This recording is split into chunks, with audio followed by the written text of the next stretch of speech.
తెలుసా? బైబిల్లో dry fruits యొక్క ప్రస్తావన ఉంది. అవి ఎక్కడో చూద్దాం. ఆదికాండం 43వ అధ్యాయం 11వ వచనంలో పిస్తా మరియు బాదం గురించి వ్రాయబడింది. ఇశ్రాయేలు తన చిన్న కుమారుడైన బెన్యామీనును కాపాడుకోవడానికి వీటిని బహుమతిగా ఐగుప్తునకు తీసుకుని వెళ్ళమని తన యొక్క 10 మంది కుమారులకు చెప్తాడు.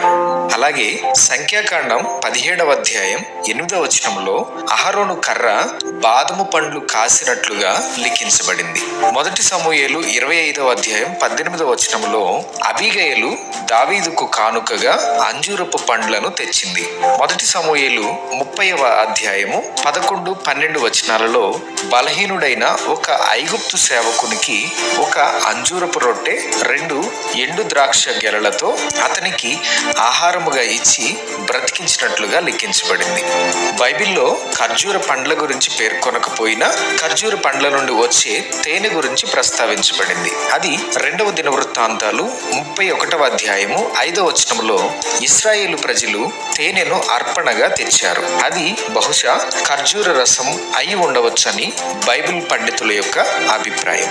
అలాగే నీతిమంతులు ఖర్జూర వృక్షము వలె వర్ధిల్లుతారని 92వ కీర్తన 12వ వచనంలో లిఖించబడింది. ప్రభువైన యేసు యెరూషలేములోనికి ప్రవేశించినప్పుడు అక్కడి ప్రజలు ఆయనకు స్వాగతం పలికేందుకు ఖర్జూరపు మట్టలతో వచ్చారు.